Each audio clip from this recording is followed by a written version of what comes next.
Трпи се. Сега не е момент за прегледи. Има ковид. Е советот што 47 годишната Јелена Лазович од Скопје го добила пред речиси 2 години од својата матична докторка. Таа има автоимуна болест и историја на заболување од рак во семејството. Но долгоочекуваните испитувања никако да ги направи. Оти пациентите кои немаат ковид наидуваат на затворени врати во делот скопските клиники. А секојдневието вели не е лесно.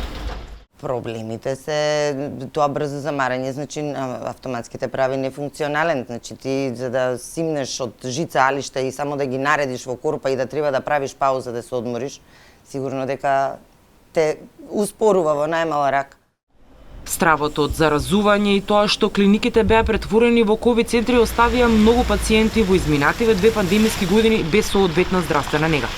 Се работи за хитно, а се чека по 3-4 месеци за термин да закажеш. Стварно многу тешко и треба многу среќа. Претежно им се затворени сите термини, се снаоѓаме некако, ама многу тешко.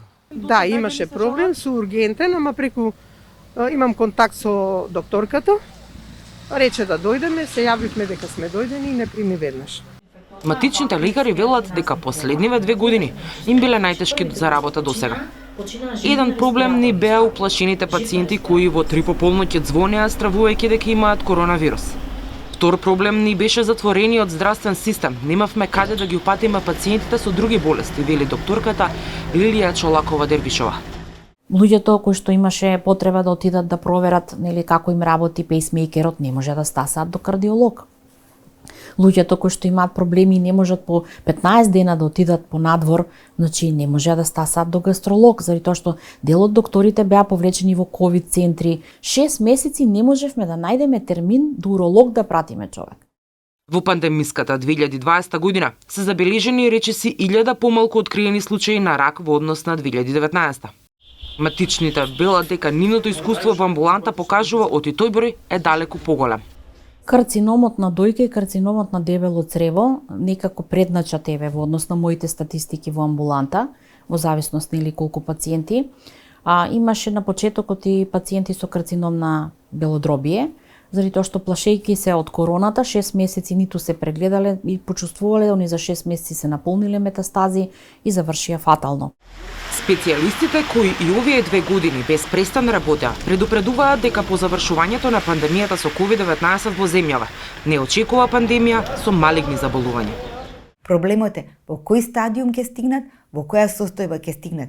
Искрено, мислам дека многу од пациентите кои што екзитираат со COVID-19 всушност екзитираат заради недиагностицирани основни заболувања, дали лимфом, дали малигно, дали кардиоваскуларно, дали диабет. Пациентите едноставно престанаа да одат на лекар во нашата земја. Во изминативе 2 години од последици од COVID-19 починаа над 8000 луѓе. Ако се анализираат статистичките податоци од периодот од 2012 до 2019 година, во земјава во просек починале околу 20.000 луѓе годишно, но во пандемиската 2020 година се бележи раст. Над 5.000 луѓе повеќе починале во 2020 отколку во 2019 година. Половина од тие луѓе починале од последици од COVID-19. Зголемена смртност во пандемиската 2020 година во однос на претходната се забележува и кај пациенти со срцеви заболувања, рак и респираторни болести.